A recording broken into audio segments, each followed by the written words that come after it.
comment for you. What's up? Then I started doing the presentation. I'm like, Yeah. So I didn't take any like screenshots at the meeting. So I was like, okay, I'm just gonna do this in my apartment. I forgot the password.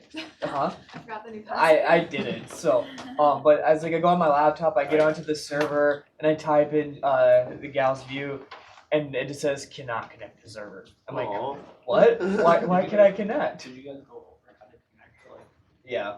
on a local laptop? Oh, you can't. Yeah, I mean, as long as you have like I have some like kind of portable. terminal. So You have to be on the supercomputer to get gausview. But it kept saying, Oh, good man. Pass this around.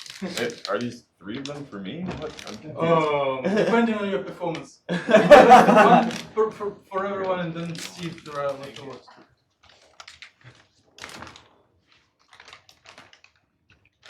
Okay, well, thank you for investing your time into this activity. This is CHEM476 course, right? Slash 676. Okay, thanks for coming. Today's meeting number 8, and we are finishing the first chapter in the course. So the overall philosophy of the course that is not new for you. We are getting theoretical background. We are learning how to build molecular models, and then it is running on the right hardware with right software. And then observables are compared to experiments. Whenever possible, we try to follow this procedure. Focus. So when speakers will come here, they will be seen.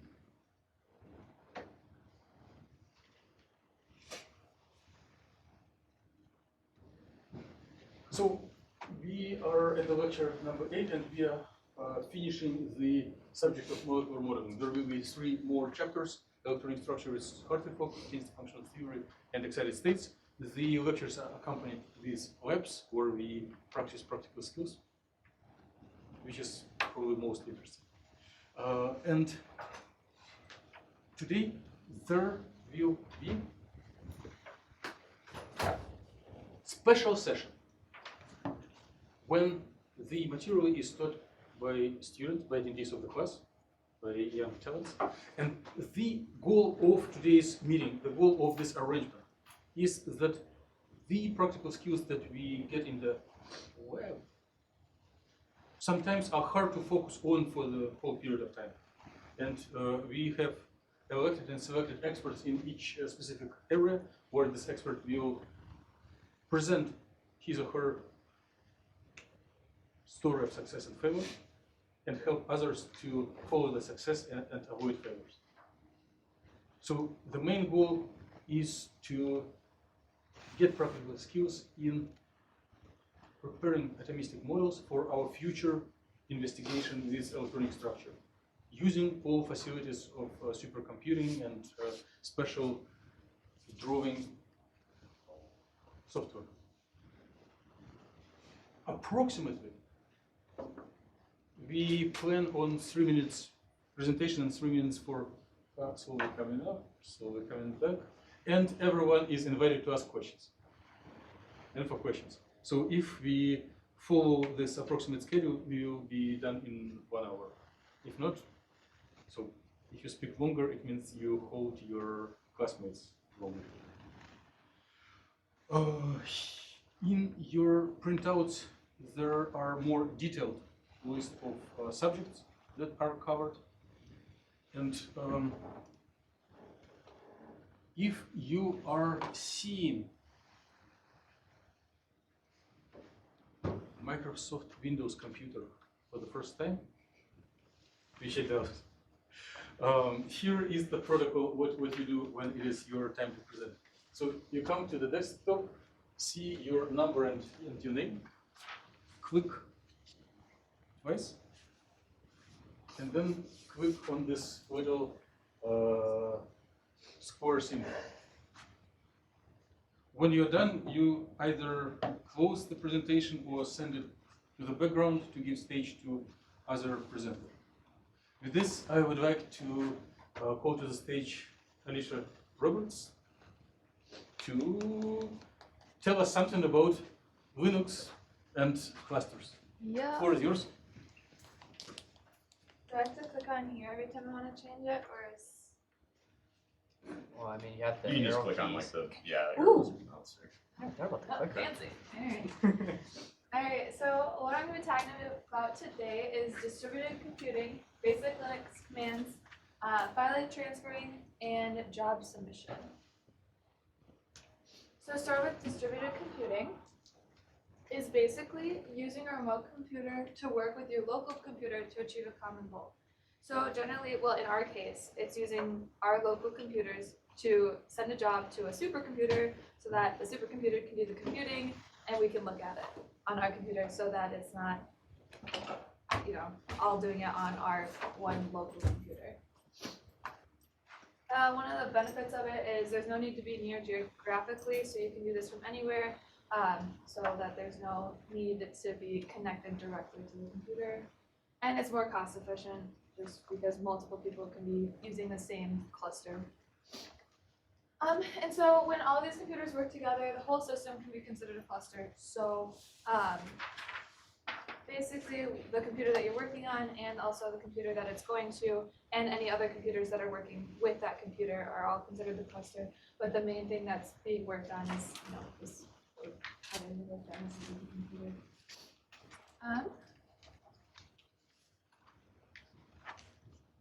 Alright, and then this is just a basic picture of what it would look like. Is multiple people can be working with the server and they each send a request and then get a response back so that they don't have to process it on their own computer, which would be a lot slower. Okay, so basically how to log into Cluster. You have to open a terminal, whether that's PuTTY or Cygwin or whatever you want to use.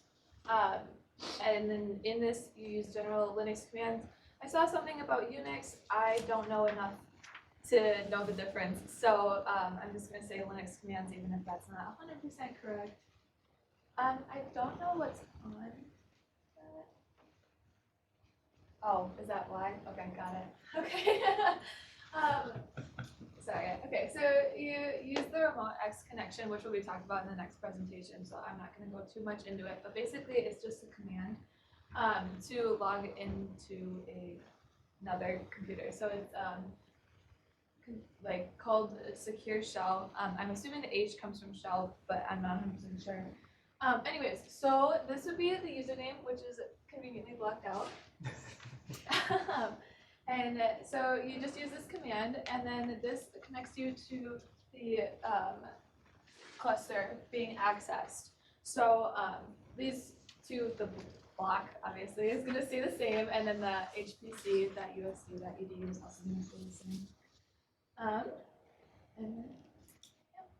Okay, so basic Linux commands are pretty simple. They stay the same mostly for most computers. Some of them can be you can vary them if you want to, but a lot of them are generally the same. So the first thing is make a directory, which is where you'd probably be working in. So there can be other files in this directory, and there can be other directories inside of the directory. Yeah, that's basically it. And then list files and directories that are in that directory. So it'll show, if you press ls, it'll show everything that's in that directory. So it can be files or other directories. And then cd changes directories, so you can go up or down the chain command, whatever you want to say. me. So if you use that it will bring you back to the directory that you were just previously in, or so the higher up or like the overarching directory, like below that or above it, whatever you want to consider it to be. And then PWD is really useful if you are trying to transfer files someplace. Because it gives you the entire name chain of where you are. So all the directories before that, also the directory that you're working in, and possibly the file, depends on what you want, so that you can copy that later. And then nano is used to edit it, and then afterwards you have to have the file name and the type of file, so .com or .log or whatever kind that you're using. And then more just shows what's inside of the file. Okay, so SFTP is a secure file transfer program, and this is used for, this is downloading files, but you can't see it, but that's what it says. So you can use it for downloading and uploading files. So if you want to copy a file from the remote computer to your local system, that is downloading a file. And then uploading it is the reverse, but I'll make sure that's very clear. Okay, so if you're going to download it, you use a command that has the SFTP in the beginning, and then it's a space, then the username that you're under, the cluster, and then the target directory with the file name, and then the space and the period at the end are very important, as he so kindly added. I did not have that in there, but yeah, so that's the basic command that you would use. And then for uploading files, it's uploading files from your local computer to the cluster, so it's the opposite of downloading, which would make sense, but okay. And then it's the same type of thing, but it's a different order of operation. So you use the SFTP in the beginning again, and then the file name, then again your username, the cluster name, and then the target directory. And then, okay, just to make it very clear, uploading is from a local computer to a remote computer, and downloading it is from a remote computer to a local computer. It's just terminology, I don't know. And then job submission is, you have to open GaussView if you're going to work with GaussView or whatever you're going to work with. But specifically, I'm just going to talk about GaussView. And then you have to save the file name in the .com format. I think that's going to be gone over in a different presentation, but I'm not 100% sure. But basically, when you save it, you just make sure it's under .com and send anything else. And then you use this command to run Gaussian, and then file name .com, and then negative or like -s, and then 4. I don't know what that last part means, but the normal part you can pretty much guess what it means. And then it submits the job to the remote computer for them to compute, and then send the results back to you. And then if you want to check whether or not it's running or not, you hit QStat, and then you can see whether or not your file is in the queue, or if it is running, or if it was terminated. Well, if it isn't there, then you know that something went wrong. And then if you put tail file name, it'll give you the last 10 lines of your file, and we'll show you whether or not if it computed normally. It'll say job terminated normally, and that's if you do the file name and then the dot out. And I think that's it. Okay, let's thank Alicia. Anyone wanted to learn something from her? Jabba? In SFTP, you said that period is important. What is the importance and what does it mean? I did not add that, so I'm not sure, but I'm assuming that it just means that it ends where the file, the end of the directory path, but I'm not 100% sure. Satisfied? I mean, I don't know. Alyssa, on your third slide, if you can maybe go back to it quickly, on your presentation, you showed a Y file, and then on here we have an X file. Yeah, I guess I've just always been confused so far, while we're learning this, and if you don't know it, that's fine. What's the difference between the two? I don't know the difference, but yesterday in lab we used Y, and for the X connection, in previous times we used X. I'm not 100% sure, but hopefully the person who has the X one will go over it. So, I don't know. More questions? If there are no more questions, we'll thank Alyssa once again. And Russell Hoffman is invited to the stage. So I'm updating you on the timing. So we are already 3 minutes behind the schedule. So can you bring your presentation up? So let me know if you need to leave literally at noon. If not, we can go a little over. I accidentally created a slide. You know F5 works, right?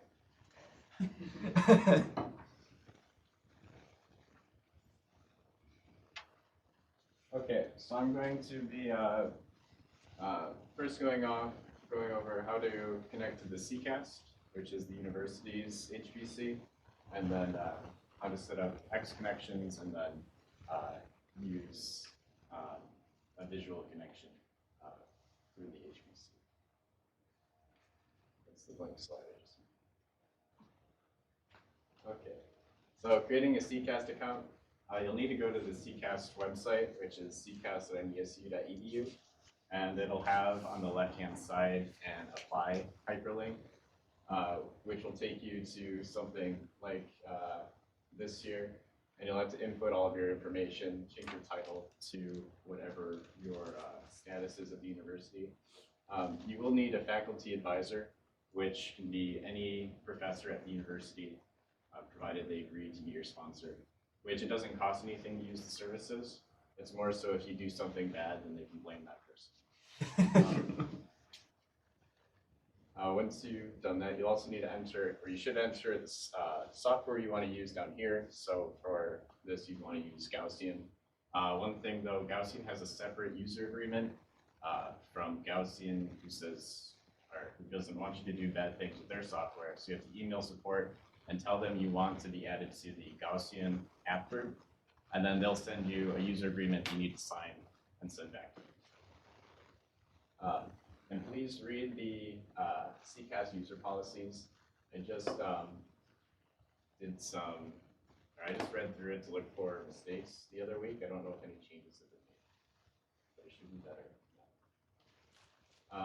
So submitting Gaussian job to the USD.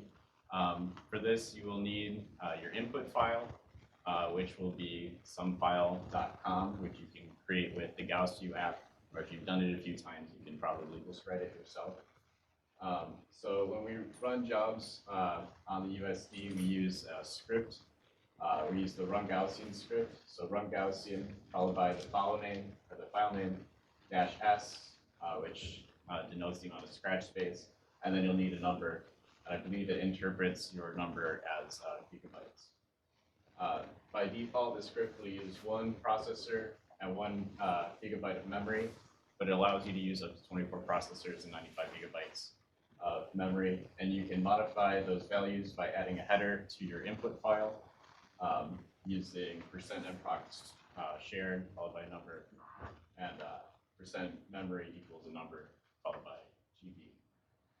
And then after you add that header, just add a blank line. And it will use those numbers to supersede what's written in the run Gaussian script.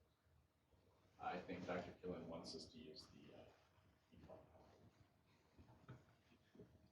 Okay, so if you're on the CCAST, which uses a different program to do the queuing, it uses Torque. So you'll need 2 files to run a job on the CCAST. You'll need your input file again, and you also need a PBS script, which I'll have an example on here that for the most part you can just copy it exactly to submit your job. Both need to be in the same directory, and to submit the job, you actually submit the script using qsub followed by your script, like a PBS script name. I'm not going to go through this. This is an example of a PBS script, which I have some notes added on here, but it would take a long time. We haven't gone through it. But we'll send this out so you can look at it. And I believe this is also added to the CCAST website. So if you're trying to submit a job on CCAST, you use qsub file name PBS. And then if you want to check a job, and this works for whatever HPC you're on that has a queuing system, use qstat-u followed by your login name, and it should give you a list of the jobs submitted by that user. So it'll have job ID, your username, queue it's in, job name, and if you want to kill the job, you use qdel followed by the job ID. For CCAST, it uses a number system. It may be slightly different on other systems. Okay, so the X window system. So X window system is what Linux uses to transfer visual information. It's in a bitmap format, which is not the native display type for our Windows and Mac. So we have to use an X server, which will communicate with the X client on the remote machine. So if you have Windows, you need an Xorg or a derived project. On OS X, you need Xquartz, which was included in version 10.5 through 10.7 of OS X, but in mono versions, you have to download it separately. In Linux, it's native, so you don't need to get anything special. So if you're connecting to SSH with an X connection on Windows, so far in this class we've gone over SiteWinX and MogaX term. So SiteWinX is supposed to be easily integrated with an X terminal that it comes with, which you can get it set up quickly, which I have not been able to get it to work with the one that it came with. But you should be able to just start your X11 server and the terminal, enter export display equals :0.0. For SiteWinX, it assumes that you're displaying on the local host, so you don't have to put the word localhost between the equals and the colon, unless you're using a different server program. And then use SSH .x followed by your username and hostname. So if -x doesn't work, you use -y. -y is a trusted X connection, so you should only use it to connect to servers that have strong security on their own. So for the HPCs, it's fine to use -y. For MogaX term, it's fully integrated X server and terminal, so you have to set up nothing, just install it, run it, and you don't have to type -x or -y. You just connect to the server and it's running automatically. If you're using PuTTY, because I like PuTTY, you have to, before you start your connection, go on the sidebar to connection, SSH, X11, check X11 porting, and then if you're using Xming, enter the display location as localhost :0.0, and then enter your connection information. It will connect you with the next connection.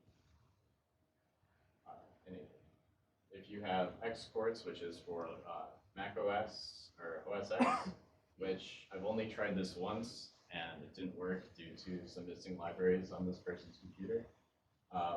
But run Xports, you have to download, and then you need to navigate on your computer before you connect to the HPC to your etc/ssh folder and modify the file sshd_config, which will be, by default, it should be control. You have to be the root user to use it, so you have to have sudo and then enter your password before you can edit the file and change the commented, or scroll down, look for the commented X11 forwarding no, and change it to X11 forwarding yes without the comment.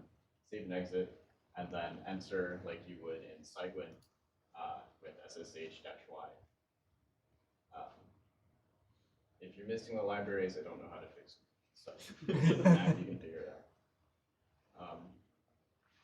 And if you're lucky and these work for you, connect with X11 connection, and to launch gausview remotely, you can just type gv and that'll open an empty gausview window. If you want a specific file, navigate to the files directory, use gausview followed by the file, and then you can. Okay, well, thank you, Russell. Do not leave. We will have questions for you, for sure. Sure. You focus camera on you. No, stay in the camera so that you see it. So, yep, please. So earlier in your presentation, you said that in order to run qsub in your PBS script, that Yeah. the PBS script needs to be in the directory you're working in. Yeah. I commonly don't do that. I put it in my bin for jobs that I run Oh. continuously. So. I don't And think then that's do you strict. have to add a path, or will it? You just type qsub and it knows it. Yeah, you just. Well, yeah, if it's in your path, in your bin, it's fine. And as long as you have that command like cd to o workdir in your PBS script, it works just fine. Do you edit the? How do you edit your name? Do you add another script to pull a name out of your input file? A lot of times these files that I'm running from there are the same and they run really quickly, so I don't care. Okay. Yep, please. Russell, once you have a CCast account, Yeah. would you open gausview in like the same manner as like the USD route? gausview is not installed on CCast, so you can't use it. So what would be the point of like typing in the Gaussian and filling out the user agreement for CCast? I mean, like not CCast, but Oh, so Gaussian is installed on CCast. gausview is not. Oh. But if you're using like jmol to view your files, you can use the jmol command with your X connection to view things on the CCAS. Okay, cool, thanks. Austin stole my question. But I want to ask it once again, maybe in different form. We all got understanding of it, but maybe your verbalization will help all of us to make it stone hard. At the beginning of your talk, you did instructed us that one needs two files, job assignment for Gaussian and PBS script, which both are text files, to run successful Gaussian job. Why do we need X forwarding connection to a supercomputer? What to one or another supercomputer? What are possible benefits? Well, if you want to work with something that you need a visual interface for, then you have to use X connection. If you're only doing things through command line, then you don't need it. More questions to Russell? Please. Your use of PuTTY, that's just on Windows, correct? It can't Yeah. be. I don't think that Isn't it's done that. for, but you wouldn't need it if you're on a OS X. It's a built-in term. So you're kind of just stuck with exports. Yeah, Okay. I think that's the only one for the current versions. If you had an older version of OS X, like pre 10.5, there are some other alternatives. I had 10.6. More questions? If not, let's thank Russell once again. And the next presentation is by Christian Lewis, who will start a new chapter. We are done with technical issues of X forwarding, and now we are going to actual chemistry and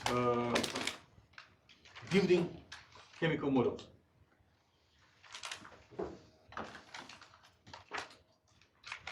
And to inform you, we are 11 minutes late. Well, don't worry. I will go over real quick. So, thank you for the intro, Dimitri. I will be discussing how we're going to use gausview for building of the atoms and optimizing molecules in general. So to start, as we have discussed multiple times now, how to run gausview. Once you get connected through the server, you will then just type in a GV with the ampersand, and then you'll it'll pop up, and you'll be able to start running everything. We already discussed this multiple times. So, to start, this is what, if you get into the gausview, then you go into the builder section, you will be able to pull this menu up, and this is what you're going to be using for a lot of your building. So to start, we have a periodic table where you can go through and select a certain atom and be able to just click on somewhere on the screen and it will pop up with that atom. There's also different selections, but I'll show you that once we get further. We have pre-made molecules that have been proven, as we discussed last night. These will be able, like benzene, pyridine, and so on. You'll be able to click on those, click on the menu, and it will pop up as you see. Then we also have functional groups. So we can put an oxide or some other type of functional group onto it. There we go. Then if you do use the periodic table where you want to connect those atoms together without selecting a pre-made or a functional group, then you select onto this button right here, and then you'll be able to form bonds between those two atoms by selecting each one, and then it will pop up the second menu, and you select the single bond, double bond, triple bond, and so forth. That'll be discussed later on with Landon. Also, if you want to select the whole molecule at once, we have a selection highlighter box, and you just pull that box around your molecule to select all of it. You can delete bonds, same process as building them. And then we also have a clipboard, so once you highlight the molecule you want and you hit Control-C, it will be put onto the clipboard, and you can easily transfer that to Gauss view just by clicking on the clipboard and the Gauss view. So I'm just going to show you the menu. This is a menu for your pre-made molecules. So here we go, benzene and then pyridine and so on and so forth. You have plenty of them to choose from. Now next is your functional group, so all of these right here. Same idea as the pre-made molecules. Also, here's the periodic table where you select different atoms. As I was talking, you can select the different fragments. So if you just want the carbon by itself, so you can select that. If you want it with certain other formats, like if you want it in a tetrahedral form with the hydrogens, that is also an area to be able to select. So as I said, you go to select the whole molecule. So here's a terpyridine, and I decided to select all of them. If you want to select them individually, you just put your mouse cursor over the atom, select on it, and it will just highlight it as is. So if you want to get this onto your the directory, it's pretty simple. You can either just go to straight file save and then just save it, and it'll be in your directory because you're connected through the directory already when you pull it up. Or you can go through job submission, and you just go through the whole process. Once you hit submit, it'll ask if you want to save it. Once you get, and then you hit save it with your file name. So I have put a couple in, and it'll end up with the .com. And then you just hit save, and then the next screen you just hit cancel, and you'd be fine. Then you can move over to your terminal, and you'll be able to then look at it by typing your file name or more in your file name as we discussed before, or you could just hit ls and you could just see your file right there in your directory. So I decided to mess around with my terpyridine, and I got this weird wonky thing. Now, if you wanted just a quick optimization without sending it to the terminal and to do it, there's this nice little broom button right here. And when you hit that broom, it just puts in it just cleans it up and makes the bonds a little more logical, as you can see. So this is what it looks like after you hit that button. Pretty simple. And questions? I think Kristen, with a positive attitude. So questions are welcome. I have one. Okay. If you do not have the answer, we can keep it as a plan for the whole group for the future. Suppose you build a composition of donor and acceptor of functional groups. They are not chemisorp, they are probably physisorp, but you want to explore different spatial arrangements to different like from top, from bottom, from side, at different angles. How do you fix one group and move another around? Is it available in gausview or not? How would you do it? I feel like that's something you would have to put through the terminal, but I'm not entirely sure. I did not mess around with you that. didn't try it? And No. You didn't check if it goes well with cut and paste? Yeah, I didn't try it. Okay, So- that's fine. We can try it next time when we are in the lab. Because I remember Nilu was discussing that with you with hydrates. Yep. More questions about some practical aspects? If no, let's thank Christian once again. And next presenter is London Jones. He is helping us to continue the journey into the world of chemical molecules, and he is the right person to tell about chemistry and molecules. That's right. So I'm going to be talking about the optimization of molecules through the terminal, and then manual modifications of bonds, angles, and dihedral angles. So first thing, just to say I want to modify this bond that's already there, say I need like a double bond, I can just click this button right here on the builder window, and that'll open up this menu. From here, I can either do like no bond, single bond, double bond, triple bond, all of that. I can adjust the bond length with the slider or just by typing in the number. I suppose, let's see. So in order to do that, you just click this button and then you click the two atoms that you want to adjust the bond between. So then to modify the angle here between these two bonds, you do a similar thing where you just click this button, click your three atoms that you're trying to adjust the angle between the bonds, and you have a similar menu where you can use the slider or just type in the angle that you want in degrees. And for the dihedral angles, you just click the button on the right side here, and for some reason that happened. I'm not sure what that's all about. So I guess for those of us that aren't chemists, the dihedral angle would be the angle between this bond and this bond. So this atom is connected to that one, and then connected to that one. So similar thing, you just need to click on the atoms that you're trying to adjust, and then you can adjust your angle, however you want to do that. And so say that you have your molecule and you want to actually optimize the geometry of it. You want to go into this menu here, hit the calculate thing, that will open up this menu.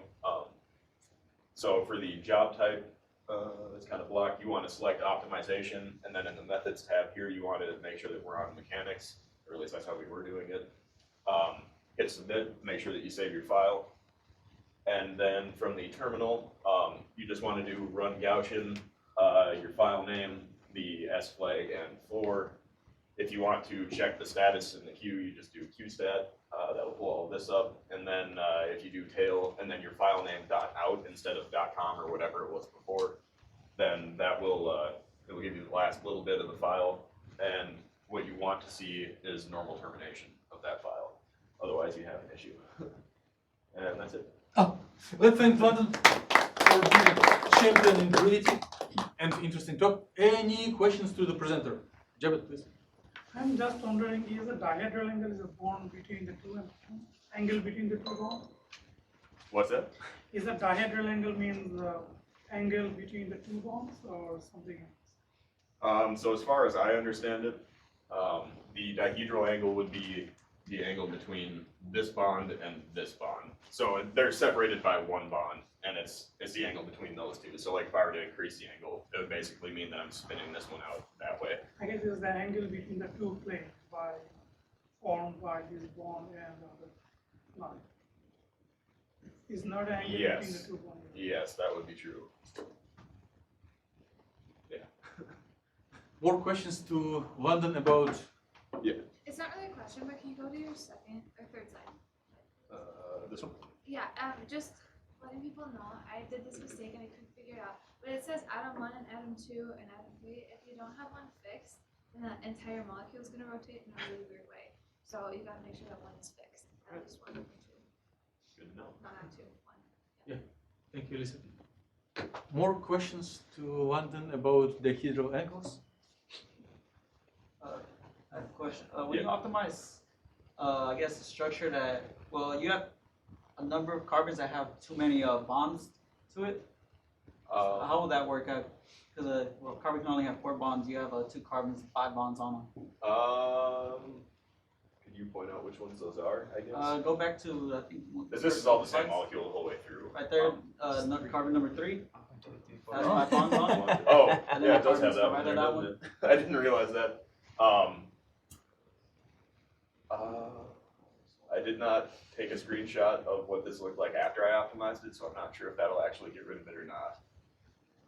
Yeah, we definitely don't want, what would that be, pentavalent carbons? Later on, you will see if the model is prepared not reasonable, it will explode. If there are no more questions, let's thank London once again. And we are continuing the journey into the land of gausview with help of Austin Brewer. The right. Okay, thanks for pulling that up too. All right, so people who are in physical chemistry forgot that today's the day you dress up because he uses this for your pictures on the rest of the presentations, so. I like the shirt more. Yeah, I know. Well, you guys failed on that. So I'm just going to go over a few Gaussian applications or gausview applications. They've been covered already just a little bit by both Christian and Landon. What I'm going to bring up new is pre-made radicals. As Christian was talking about, there's pre-made molecules that are actually in the gausview system. I didn't get to play with the system at all and see what those radicals were.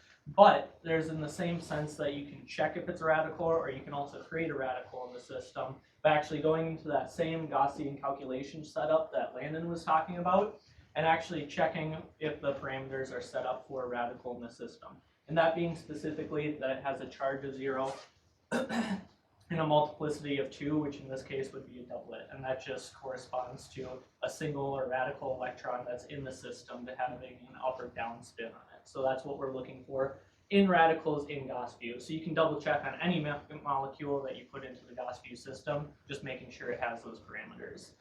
I also talked about copying and pasting radicals into a model, and Dr. Killen was kind of alluding to this and how you can actually do that.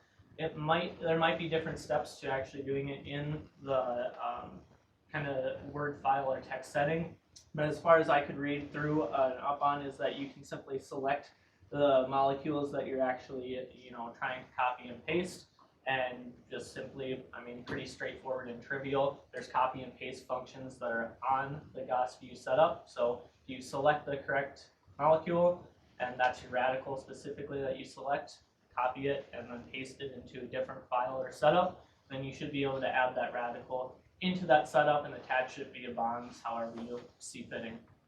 If you want to make 5 bonds, go for it. And then the last thing is just saving and editing files to different formats. And this has kind of been discussed throughout all the presentations, but there's various different formats that you can set it up into. I kind of wish that this was bigger, but you can see all the file types that you can set up your gausview file as. So the main one we've been talking about is .com. That works the best when you're opening it up with another gausview system. But Russell also alluded to opening it up in jmol, and I don't know which exact file you actually need for that, but there's different like .sdf, .ml2, .pdb1. So there's different files that you can mess around with that might work better in systems like Avogadro, or downloading it to different clusters or anything like that. So you can kind of mess around with what files you downloaded it to. Same thing too, kind of what we experience with MATLAB a lot as well, is that you can save different formats such as images, movies, and we've already seen Dr. Killen's movies of that kind of molecule, coming into the best alignment or best configuration. And that's just an example of a video that you can, show through gausview and how that actually works. But other than that, super trivial, just hit the, correct buttons. If you ever worked with Microsoft Word, should be able to get it. Okay, but then question. Any questions? So on, I have one. Yeah. On your slide, I think number 3. 3. Yeah, you have mentioned in the left center area that when you selecting the radical, the information about charge multiplicities is accompanies it. So if you, through copy pasting, if you combine 2 radicals, which are open shell, and you build a molecule that is known from your chemical intuition is closed shell, does it come to such configuration in the input file automatically, or you need to fix it? That's a good question, and like I said, I didn't really get to mess around with it too much last night. But I would imagine that if you're taking the 2 multiplicities and putting them together, that the system should be able to account for that and realize that it would just automatically correlate to a regular bond or the radicals forming a bond. Okay, more questions to Austin? If no, let's thank him once again. And we are done with gausview, but we are not done with the presentations. So the next presenter will be Braden Wade, and he will help us, he and following speakers will help us to answer what to do if you do not have gausview. What to do if our friend has communicated us results of Gaussian calculations and we do not have access to the software. How to analyze results and how to visualize and go deeper into information that's provided in the geometry.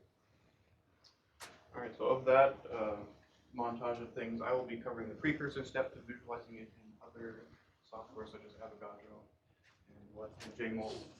So, like you said, if you're given a file format and they say a .out from a Gaussian job, all the information is there. The Cartesian coordinates are housed in there somewhere, and so you can use different software, home-written code if you like, to extract those details to implement into your favorite plotting software. So everything has a different format. So Gaussian likes coms, outs, logs, can be PDBs and outputs checks, and you can format the checks called fchecks.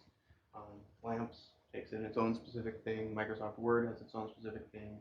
Protein database, and you could probably never count the number of different file formats that exist. So here I thought I'd just give you an example of each section of a .com file, because I think that's kind of important so that you can create your own, so it goes much faster, like you said in class, than creating it using the GUI that pops up for gausview. If you're able to just kind of memorize what each section, there's only 4 sections, so it's not that complicated, but you can just kind of use this as a reference. And note that hard breaks, meaning like hitting enters, is very important between some sections. So for instance, between the 0 and 1 and the starting of your geometries, there must not be a space there. So to make that clear, I made that mistake a long time when I was learning. So now, how do you make that? This was covered, so I'll probably gloss over this really quickly. In gausview, you can just do that, save it as a .com, which is standard. So now how do you convert between file formats if given a different file format or given an output of a Gaussian run? So you can use this software called Babel, which is installed both on the USD and CCast. And in CCast, you have to actually load it as a module as a precursor to its use. So you just type this at the command line. So how do you use it? So you type Babel, then the input format. Say -I for the flag to say the input is a txyz file. Then you need the input, and the input doesn't actually need to have the same ending as the input specified, as long as the configuration within the file is actually in that specified ending structure. And then you can output it in an XYZ, and again, the ending doesn't have to match because it will output it in whatever format you want with whatever name you want. And then just another example, and here's some sources.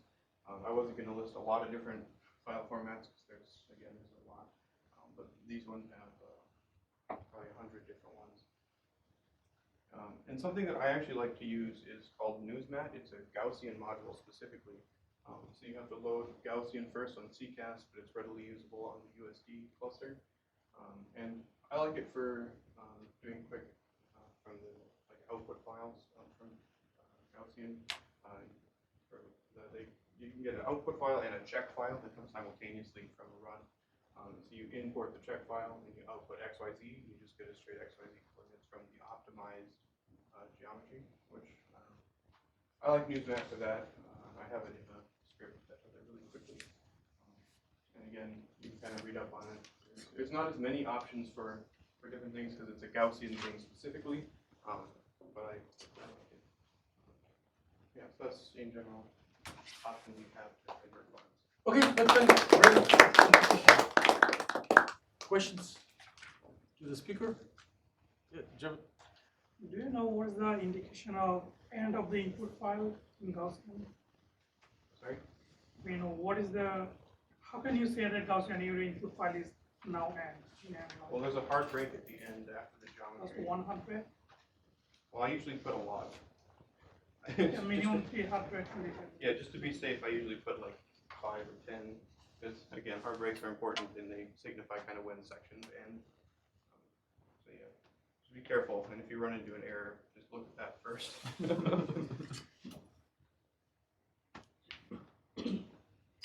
Any other, my question, any other functional abilities of Babel? Yes, there's actually many different functional abilities. You can combine multiple files, you can separate, or multiple files containing different molecules, or you can do the opposite. You can have one file with a bunch of different molecules separated in space by some cutoff distance, and we'll try to separate them based on that molecule depiction. I had a hard time figuring that out last night, so I did not include that. And it has other features too. You can translate things, I think. So you can read up on that too. That's a little more advanced stuff. Very interesting. So, in which circumstances you need to combine few molecules into one, or separate one atomistic model onto several molecules? Well, you could be, running dynamics would give you a bunch of output files, maybe in the same XYZ separated by maybe a hard break again. So it would maybe separate them based on that, possibly. Or if you're running a simulation with multiple files and you want to analyze each one for its geometric properties, maybe you want to separate it and run separate scripts on each file. So if you do molecular dynamics or whatever process where number of molecules is changing, how do you call it on chemical language? Not fixed number of atoms, so that's No, it's too physical. When bonds are breaking or forming. reaction. Yes. Excellent. Let's thank Braden once again. And Daniel Ramirez is invited to the stage. So he will continue a section on what to do when you do not have access to Gaussian, voluntarily or involuntarily. Gaussian. So quickly, I'll talk to you about alternative software for Gaussian. Avogadro's replacement of GaussView. Gaussian, not Gaussian. Yeah, so GaussView, apologize, on visualizing in jmol. Well, reason why we would want to try to find a replacement for GaussView is it's kind of pricey, and we go to school, so we don't really got that kind of money to be dropping on programs like that. So there are a number of freeware programs out there, and a couple of other premiumware programs that are not as expensive as it and does AB initial calculations as Gaussian does. But I'll briefly mention them. So jmol is one of them. We pretty much by now we're all familiar. We've worked on it in lab a couple weeks by now, and give or take, this is sort of what the interface of jmol looks like, and seems like benzene's a very popular molecule in this course. Decided to show what a benzene molecule would look like in a jmol program. Another program that was mentioned, but we haven't. Wait, yeah, we did play around with it last week in lab, but it was Avogadro. That little panel right there is blocked from the name, but also once again our benzene molecule sort of has the same type of interface as jmol does, and definition, same thing, used for research, visualizing purposes to understand what it would look like. Other alternatives to these two other programs is Spartan, which is a premiumware. Gamis is a freeware program, open source code. It was actually developed by a research group in Iowa University. Does AB initial calculations, and you can play around with the code and edit it to your liking. If you don't like how they coded a certain part, you could mess around with it to your liking. QChem and Jaguar are both also premiumware programs that also does modeling, but that's more along the lines of whether you want to pay for those programs or if your university has GaussView for your use. And let's talk about how to build, optimize, and save something on Avogadro. Building a molecule with Avogadro is simple as this. There's a little panel right there that we use. Go up to a little thing that's called a pencil. The software calls it a drawing tool. And then we just randomly spam atoms on it to make a bond between them. You just click and drop, connects it. When you click on the drawing tool, here's the elements over there. It's not going to be like a nice little periodic table. It'll be a little drop down bar. You could also change your double bonds and triple bonds right there. And once again, this is our benzene molecule, a really ugly one, but it's okay. The program will take care of it in a second. How to optimize something, go to something that looks like an E, or the program likes to call it an auto optimization tool. When you click on that, here we have a little toolbar that pops up. Just simply hit start, and then it'll try to figure out a pretty good optimized structure for whatever you drew before the software can determine what you drew. And also, there's a quicker way of building something if you don't have the patience to draw something. Say we could go right here to just open a file, go to import, fetch it by chemical name, fetch from the URL, fetch from PDB. Or if you already have a molecule file, you could just load it into it. And doing this way will save you some time. And if you're on a laptop without a mouse, if you don't want to play around with the trackpad too much, just type in the chemical name and it'll draw it for you. And saving it, simple as hitting the file save as any other program that was written like in the last 40 years. And there you got a huge amount of types of file programs, extensions that you want to save it in. There's a gamma input I was talking about earlier, common molecule names, Gaussian is up there too, PDB, mol, XYZ coordinates if you rather want it in that format. Many types of formats you can save it in. Jmol, teach you how to load, measure, and play movies. Not too much on how to play movies because I was playing around how to do it, but I'll talk to that in a second when I get to it. So pretty much loading a molecule, same way, file, and these are the two options I learned how to do it in the time I was given. So if you hit the PDB option, same thing as before, just type in the chemical formula, it'll bring it up to you. Or if you know the name, you'd rather type in the name, go ahead, type in the name, it's the same thing. And it'll bring it up to you. So measuring distances, simple as just hitting the ruler. Just like I guess real world application, we use ruler to measure something. When you do that, I'm not sure if you can see it on your papers, the distances, but whenever you do hit the measurements, there's a little table right there and it tells you exactly the nanometer length between which two atoms you selected. It also tells you whichever you hit A and B, tell you if it's carbon or it's a hydrogen in case you don't know what atom you're trying to look at. And that's simple as that for measuring distances. And for animation, just go to Tools, Animate. You could even check out the vibrations if you like. Also got transfer spectra. So you just hit all these right here, and then jmol also has a little thing that's called a script. You could write your own script in it. So you could say there's a certain amount of atoms that's hiding behind the initial geometry that you have it. Set it to a loop between 180 degrees back and forth, so you can show basically everybody what it looks like all around it. So you can hit a 360 thing. You can hit codes for doing X rotation, Y rotation, Z rotation specifically, even the translational rotations. If you like, it's just you can program it to your liking if you want. And I'll open up the floor for any questions. Okay, let's thank Daniel. Any questions about software he introduced you wanted to ask him? Jabat was first, but I have just not actual question. I'm just a little bit confused about the other alternatives. You listed some software there. Is those similar to gausview? Similar to Gaussian, well, some I guess were more of a alternative to Gaussian, because say like Spartan, QChem, and Jaguar, they're pretty much like AV initial calculation programs. If you don't have them, I think Gaussian is like what, a $9,000 program.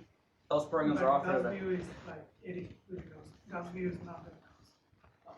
Yeah, I guess in that case, yeah, Gausview is sort of different. I guess in that state, it's just what, modeling program. Brin, you developed a question. Javed stole it. Russell?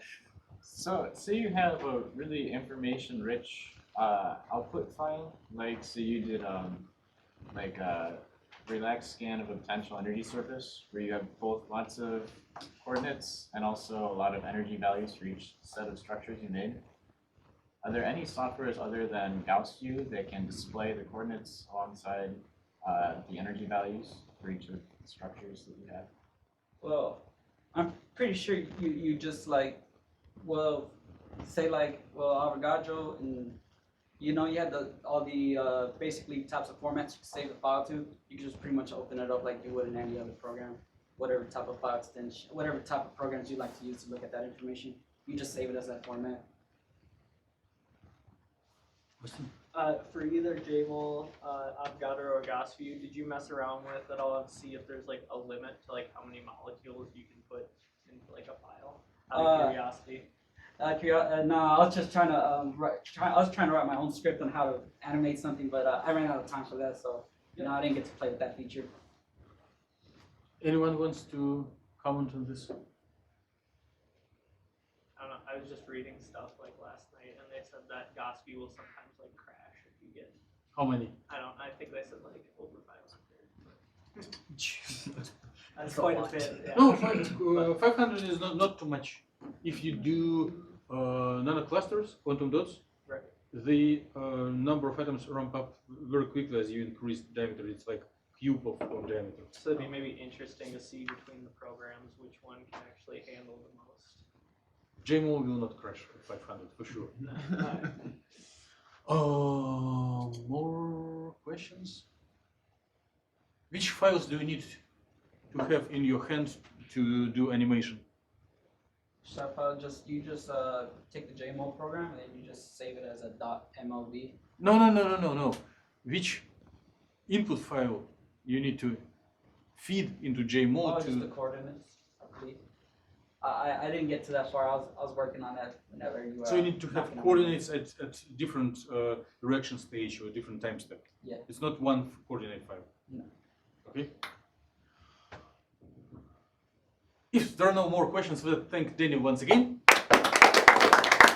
And there is a last but not least presentation by Vijay Shah, who is of his presentation is of very high importance for those of us who are interested in practical research. When we will be doing research projects, we will need models that we want to model, and some of the models that are interesting for community, for the world of chemistry and materials studies, are rather big models that a human can be tired to draw. So Vijay will tell us where to take models if you do not like drawing. All right, thank you for the introduction. So first off, I'm going to talk a little bit about CIF files. They stand for crystallographic information files. And basically what they do is they store energy about the different crystal structures that you have or different volumetric properties of your system. So they can basically give information about the electron densities of your system. And usually one does not actually write these files by hand. They actually are generated through software when you're doing X-ray diffraction experiments. And kind of like a fun fact about them is that you can only have 80 characters per line. So that's something that's listed on the International Union of Crystallography's website. They have like an entire page for like file syntax. They have a very long documentation manual as well. And most of the CIF files come from the crystallography open database. So whenever there are publications that use CIF files, they're posted on this website. And this allows other people to go and use different softwares such as VESTA, which I'll be talking about starting on the next slide. They can actually visualize the different structures that are used for the publications. And you can also convert CIF files to other file types. VESTA can actually do this as well, so I'll elaborate a little bit more on that on the next slide. So VESTA stands for Visualization for Electronic and Structural Analysis. The extra T in the name comes from the first T in structural, excuse me. I'm not quite sure why they did that, but VESTA is a free software that you can download on the internet from the website at the bottom of the slide. And basically what you can do with it, you can create different crystal structures, you can import data from many different file types, and if your file type is of a certain type, for example a CIF file, then you can actually view electron densities, nuclear densities, and other properties of the system just by going to the utilities menu after you import the data. And then there's some important stuff about boundaries and labels. I'll talk a little bit about that later on in my presentation. And you can also export the data. So if you open a CIF file, for example, or you create your own crystal structure, then you can actually export it as in the form of coordinate files, PDBs, or even CIF files. So first off, here's just a simple example of a body-centered cubic structure. So what you can do is you can just go to, you can open VESTA and create a new structure by specifying the different basis vectors for your crystal structure. So this allows you to use many different types of atoms, and you can specify the type of lattice that you want your crystal to be. And here's just an example of a visualization of a CIF file. So this is one that was on the crystallography open database, and basically, as you can see, there's like a unit cell, and then there's a bunch of different atoms that make up this structure.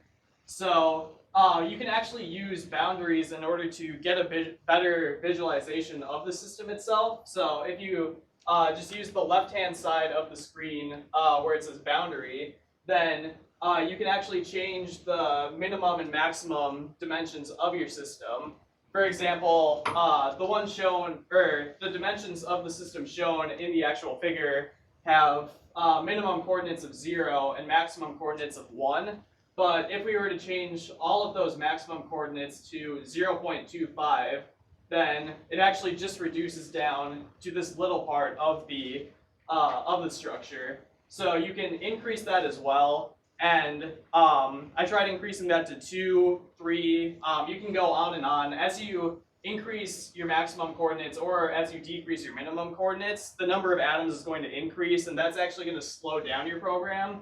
But overall, the website for VESTA states that can handle nearly unlimited amount of atoms in there, although it will slow down a lot. And another cool feature is that you can actually label your different atoms as well. So that's just done on the objects pan, and you just basically check to label every atom in your system. And yeah, with that, that's the end of my PowerPoint. So thank you, and I'll be happy to answer any questions. Okay, well, thank you, Zach. Any questions on this subject of presentation? Yeah. So you were talking about selecting atoms and like giving them like letters with numbers to determine which one is which. You said you could select them all. Could you select as like a certain type, say like just carbons or like just like metals? Yep, that's a good question. Yeah, so you can actually go through and select different types individually. That's actually what I did in order to get all of the labels on here. So you can see there's like, actually I don't know if it's like clear back there, but there's like different types of atoms here. So like capital F for fluorine, and then there's just different numbers next to the letter F. So that just specifies atom or fluorine atom 24. So you can go in and just choose individual atoms, or you can choose an entire group of atoms. Okay. So I mean, you didn't really cover this, so you may not have the answer. But I've messed around with it before, and if I don't want to like make my own lattice with my own basis vectors, they have like a preset. You know, you can go in and choose a different lattice, and they have these things called spatial groups. Do you know anything about that? Like what to choose, because there's like 100 of those things, and you don't know what any one of them means. Right. Yeah. There's. Yeah. That's also a good point. Yeah. When you start up and you're trying to create your crystal structure, they give you tons of different choices. And as to how to determine which one to use, I'm actually not sure about that. Yeah, I got an introduction to this software in one of my previous courses, and we just worked with the very basic cubic structures. So aside from that, I'm actually not 100% sure as to how to determine which one to use. Satisfied? Oh yeah. More questions? So our goal is to save the effort. If you want to go through crystallography database and simulate in Gaussian only this metal-organic complex rather than the whole periodic structure, do you see any problems to extract and save this molecule out of your bigger periodic thing? Yeah. So how would you do, and are there any difficulties? Yeah, so I guess one of the difficulties would be determining exactly what you should have for your boundaries. Because if we go a couple of slides back, you can see that there's many different different structures of the same type, and as you were to increase your boundaries, you get more and more of these structures just repeating over and over.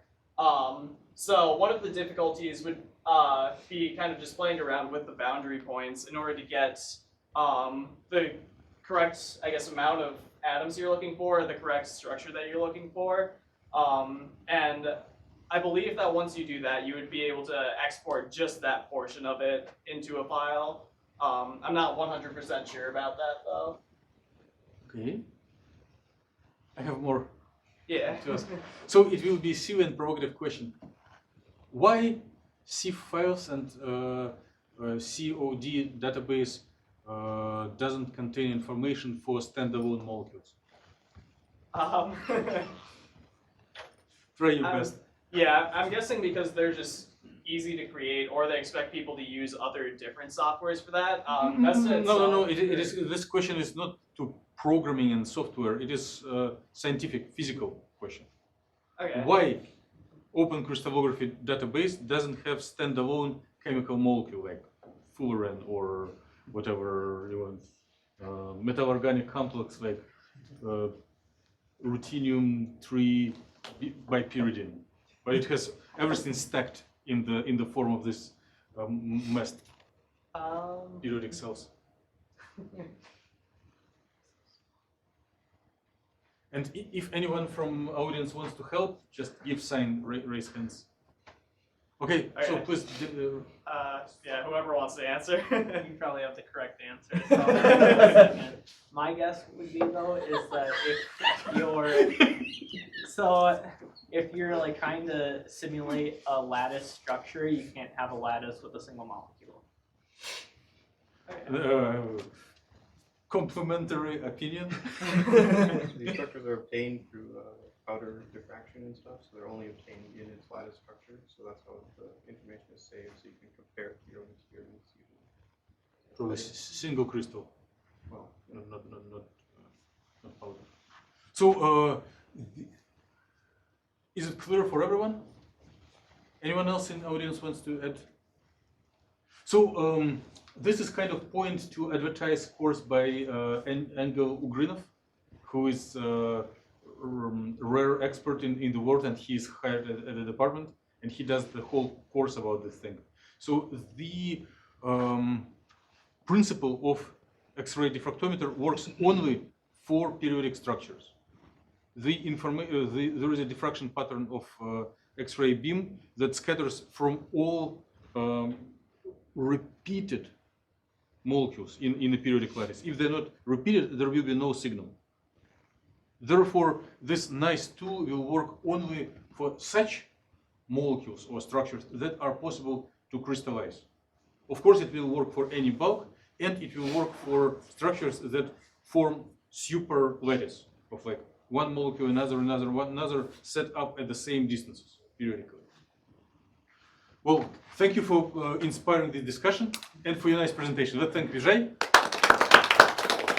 So many thanks for all attendees who presented and participated in the discussion. So with this, I'm closing two things. I'm declaring closure of today's session of presentations and closure of first chapter in computational chemistry course. From now on, you are entitled as certified experts in molecular building. And when we meet next week, we'll start exploration of electronic structure. Please join me thanking each other. I'm a wiener.